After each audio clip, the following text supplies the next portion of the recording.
Olá, meus queridos irmãos, que a paz do Senhor Jesus Cristo reine em cada coração. Neste momento, nós nos debruçaremos sobre o trecho da Palavra de Deus que se encontra na carta de Tiago, no capítulo 3, dos versos 1 ao 12.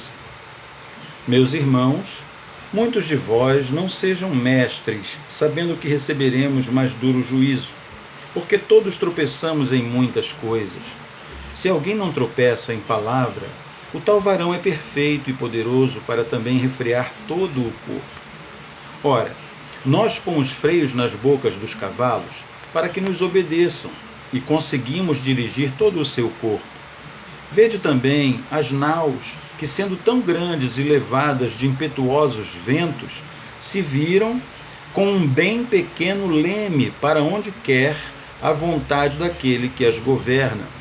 Assim também a língua é um pequeno membro e gloria-se de grandes coisas. Vede quão grande bosque um pequeno fogo incendeia. A língua também é um fogo, como mundo de iniquidade. A língua está posta entre os nossos membros e contamina todo o corpo, e inflama o curso da natureza e é inflamada pelo inferno. Porque toda a natureza, tanto de bestas feras, como de aves, como de répteis, como de animais do mar, se amansa e foi domada pela natureza humana. Mas nenhum homem pode domar a língua. É um mal que não se pode refrear. Está cheia de peçonha mortal. Com ela bendizemos a Deus e Pai, e com ela amaldiçoamos os homens, feitos à semelhança de Deus. De uma mesma boca procede bênção e maldição. Meus irmãos, não convém que isto se faça assim. Porventura deita alguma fonte de um mesmo manancial água doce e água amargosa?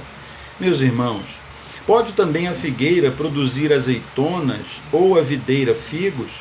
Assim, tampouco pode uma fonte dar água salgada e doce.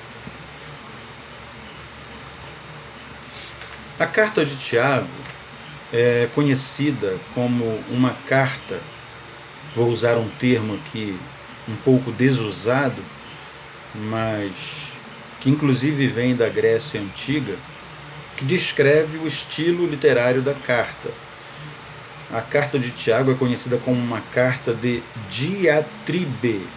Diatribe era um estilo literário usado por aqueles que queriam criticar severamente as falas ou os escritos de alguém que teria publicado alguma mensagem, ideia ou raciocínio. Tiago usa a diatribe. Ele critica em diversos trechos da carta tanto o comportamento quanto a própria condição da natureza da fé dos seus leitores. E oferecendo essa crítica, uma delas é contra a forma como nós utilizamos a nossa boca, o que sai da nossa boca. E ele então critica severamente a nossa língua.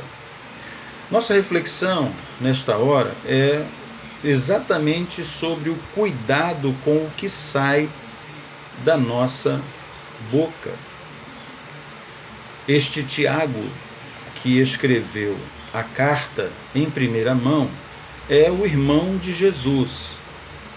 Ele, mais do que qualquer outro escritor no Novo Testamento, tinha tido um contato muito mais apurado, dinâmico com o Salvador. Sendo seu irmão, deve ter acompanhado os passos desde a infância, adolescência até a maturidade de Jesus. E ele então achou por bem colocar esta crítica da língua não de uma forma puritana ou pontual, mas porque aquilo que Jesus dizia em seus ensinamentos tinha um lastro naquilo que Tiago tinha visto na vida de Jesus durante todo o tempo que pode ter acompanhado, antes do ministério de Jesus ter acontecido na terra, a própria vida do Mestre. Ele era líder da igreja de Jerusalém, portanto tinha a primazia, por assim dizer, entre os demais que também eram líderes, e tinha a primazia entre todas as igrejas que poderiam haver na época, porque Jerusalém funcionaria como um centro, ou, na nossa linguagem atual, como uma sede. E a carta que ele escreveu também tem um cunho prático, ou seja, o que ele escreve não são ideias, elucubrações, coisas filosóficas, ideologias inalcançáveis. Ele escreve coisas que podem ser colocadas em prática. Então, quando a sua crítica severa ou diatribe é direcionada à língua, ele também está falando de algo prático, inclusive dando exemplos. Ele diz que o varão que não tropeça naquilo que fala ou no uso da língua pode refrear o corpo todo, e este varão mesmo é perfeito. Então ele conhece pessoas assim, ou conheceu pessoas assim, ou se referiu exatamente à pessoa de Jesus, que na mente dele jamais poderia ser associado a uma lembrança de fraqueza na fala ou de falha na fala. Então ele diz que se o varão não tropeça em língua, não tropeça com a língua ou com o que fala, este varão é perfeito. E tendo um teor aplicável, então, e mesmo partindo da referência maior que é Jesus, o seu conselho, o seu assunto é plenamente aplicável na vida dos que, depois de Jesus, tiveram e têm a responsabilidade de continuar a história da igreja e do evangelho, que somos nós hoje. Eram eles ontem, foram pessoas no passado e somos nós hoje. É tanto aplicável pelo lado disciplinar, uma pessoa pode se disciplinar a si mesma, quanto é aplicável pelo próprio fruto do Espírito, que se chama domínio próprio. Porque é isto que evoca, essa ideia é que vem à tona quando ele diz: o varão que não tropeça naquilo que diz é perfeito. Então este varão conhece, com certeza, o domínio próprio, que é fruto do Espírito. O livro de Tiago também tem algumas características bem marcantes.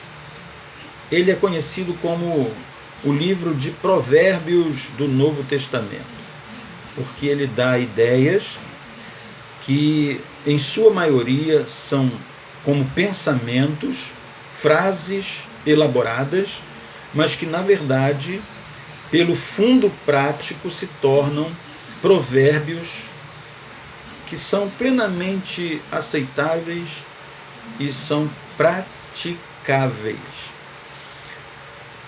E quando o escritor Tiago fala sobre a língua, ele está falando sobre o seu uso ou sobre a forma como nós devemos usar a língua.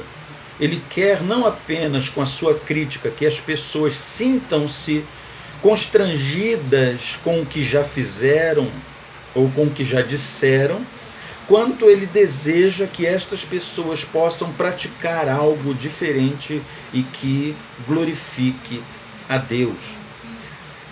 Então, ele dá conselhos totalmente execuíveis, praticáveis, ok? Bem, Tiago faz ao longo da carta algumas ligações importantes entre o uso da nossa boca, da nossa língua, com aquilo que nós vivemos ou vamos viver. o que dá a ideia da semeadura e colheita, que é uma lei que está descrita, talvez não diretamente, mas descrita e bem documentada na palavra de Deus, desde Gênesis até Apocalipse. O próprio Senhor Jesus diz que tudo que o homem semear, isso ele também colherá. Então a lei da semeadura e colheita é uma lei universal na palavra de Deus. É uma lei que se apresenta do começo ao fim. Nós não podemos jamais sair, nos eximir ou nos imunizar contra isto. E Tiago traz a ideia de que também as nossas atitudes com a palavra são formas de semear para colher. E então nós semeamos algumas coisas importantes com o uso da nossa boca. E Tiago vai dizer, ou ele vai dar a entender, que uma verdadeira religião, uma religião perfeita, uma religião que funciona, uma religião que agrada a Deus. E eu estou falando de uma maneira prática e não de uma maneira teórica, porque muitas pessoas entendem religião só como uma teoria, uma terminologia, uma nomenclatura para algo que fazem. Mas religião existe para Deus, e a religião de Deus é Jesus Cristo, uma vez que religião, na sua etimologia ou significado original da palavra, muitos cristãos sabem disso. A palavra religião vem do latim religare e quer dizer religar. Na nossa realidade, religar o homem com Deus. O homem tenta de todas as formas religar-se com Deus, mas as suas tentativas são sempre totalmente frustradas.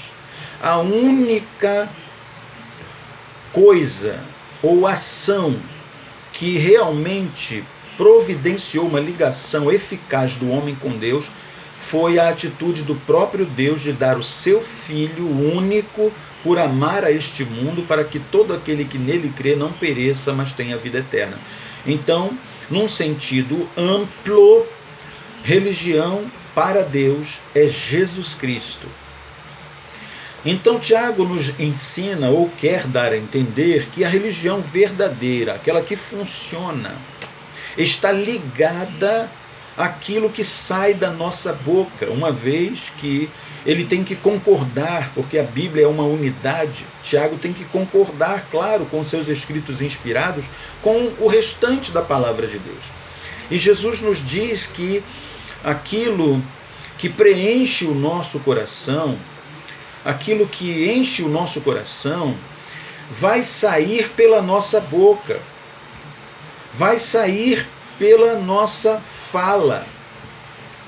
Assim como aquilo que tem valor dentro de nós vai encher os nossos olhos, porque onde estiver o nosso tesouro, aí estará o nosso coração. Então aquilo que está dentro de nós acaba fluindo, ou pela visão, ou pela fala, ou pelas nossas atitudes. No caso da língua, aquilo que está enchendo o nosso interior vai sair, transbordar através das nossas palavras. Nós somos pessoas que entendemos que a Bíblia é a palavra de Deus. E sendo palavra de Deus, tem que ser algo estimado por nós, amado por nós, tem que ser algo íntimo da nossa vida diária. A palavra de Deus não pode ser negligenciada. Então ela deveria ser mais falada, ela deveria ser mais respeitada e, principalmente, ela deveria ser mais praticada por nós. Quando dizemos que tudo posso naquele que me fortalece, eu não estou dizendo que eu sou todo poderoso e que agora eu vou vencer todas as batalhas da minha vida porque Jesus está comigo.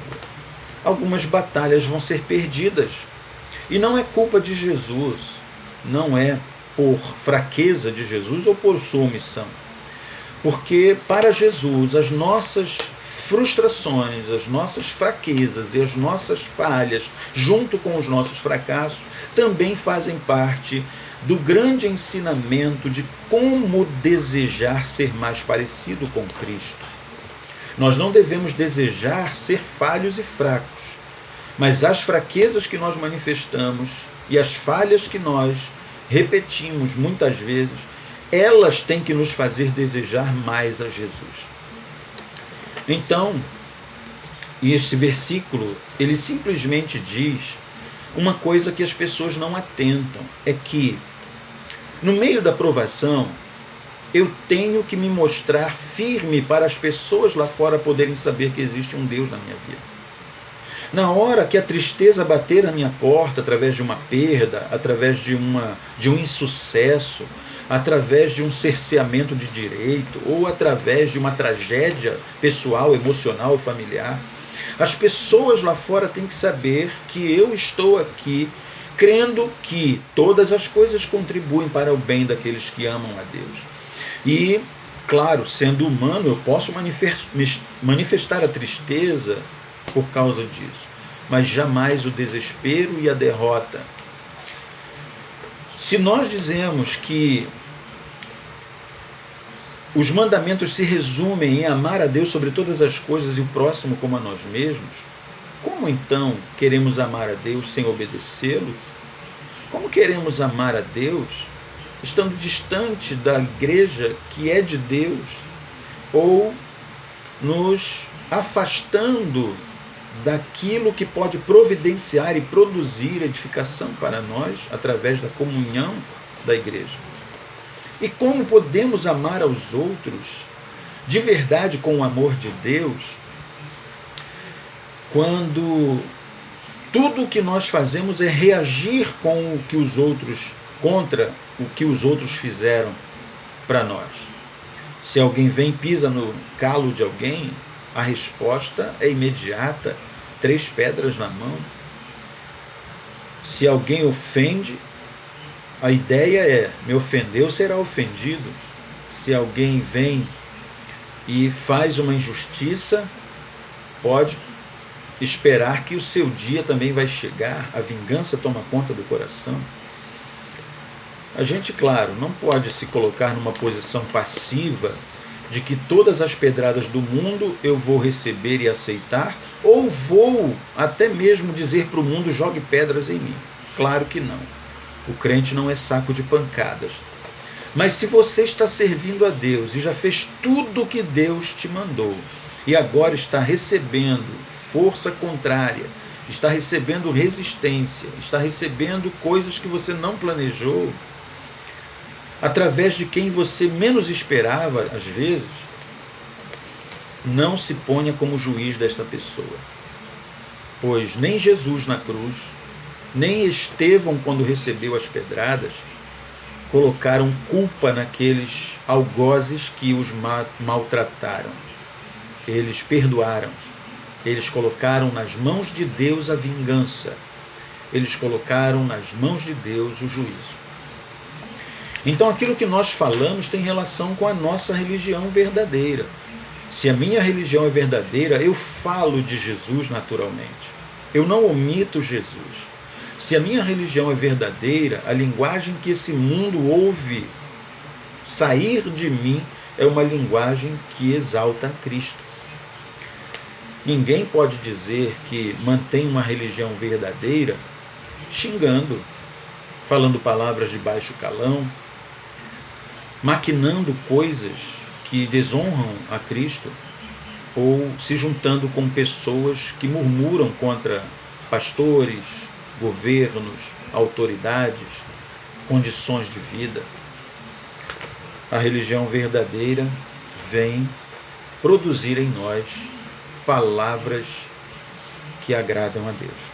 A segunda ideia que Tiago nos dá nesta passagem que lemos é que muitas dores que nós vivemos têm relação com as coisas que nós dizemos.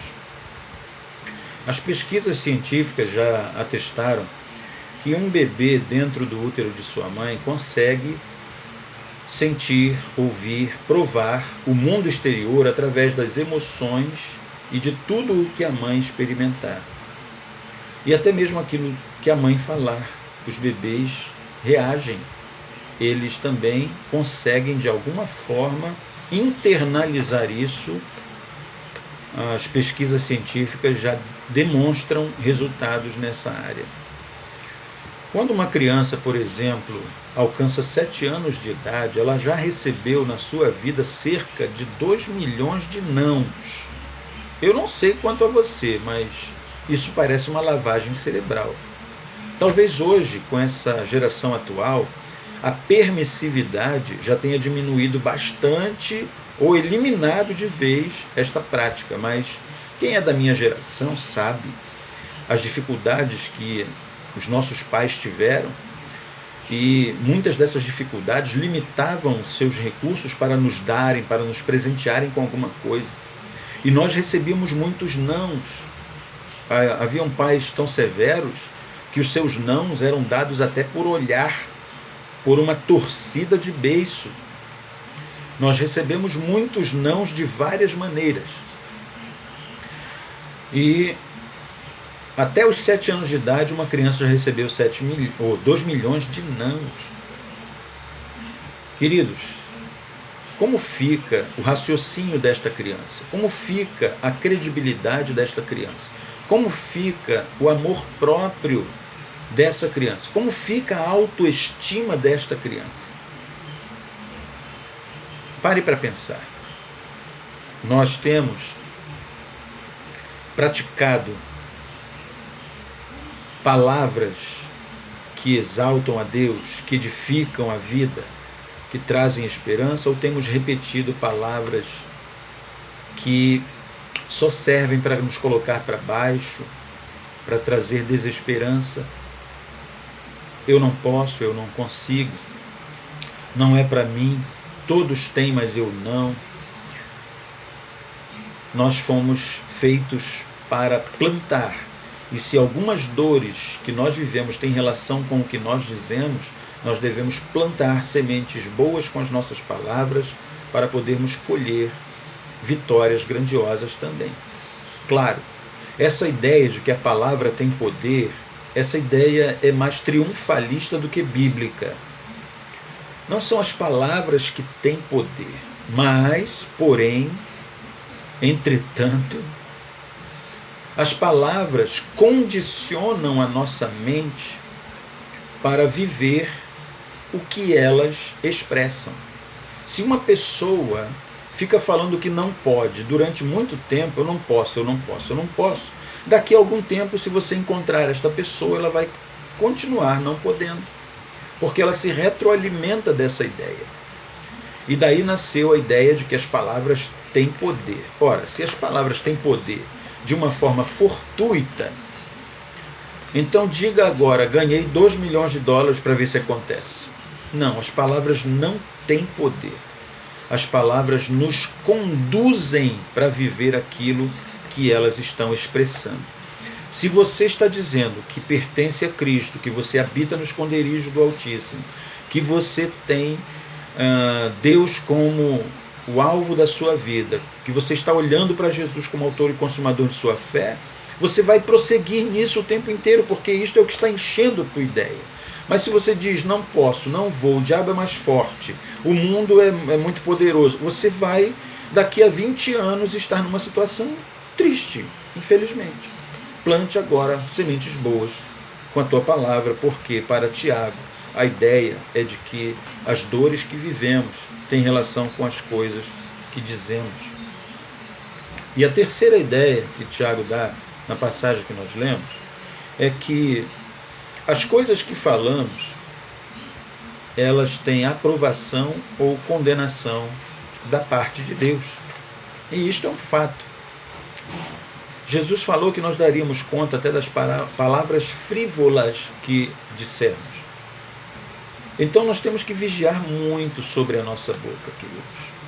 Há uma história de uma mulher que queria muito falar com seu pastor, e o pastor era muito ocupado, tinha muitas atividades, e nunca podia atender essa mulher, mas ela insistia todos os dias, telefonava para o pastor, ia nos cultos, procurava o pastor após os cultos, o pastor, mãe, depois eu converso, pastor, é urgente, o que eu tenho que conversar com o senhor é urgente, se eu não conseguir conversar com o senhor, eu não sei como é que vai ser a minha vida daqui para frente, o pastor, então amanhã a gente conversa. Mas esse amanhã do pastor nunca chegava, ele era muito ocupado. E um dia, então, antes de entrar no seu carro para sair para uma programação, aquela mulher o abordou e falou assim: pastor, o senhor não vai entrar no carro agora. Eu tenho que lhe falar agora. Eu tenho que lhe falar agora. Eu preciso lhe falar agora. E o pastor: tá bom, minha irmã, a senhora já insistiu tantas vezes e há tanto tempo vem insistindo, o que a senhora quer falar? Chega aqui para o canto, pastor, eu quero falar mais em particular com o senhor. Pastor, primeiramente eu quero te pedir perdão. Eu quero te pedir perdão.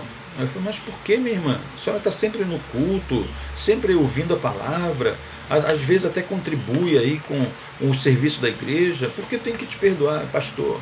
É porque eu ouvi algumas coisas a seu respeito, pastor.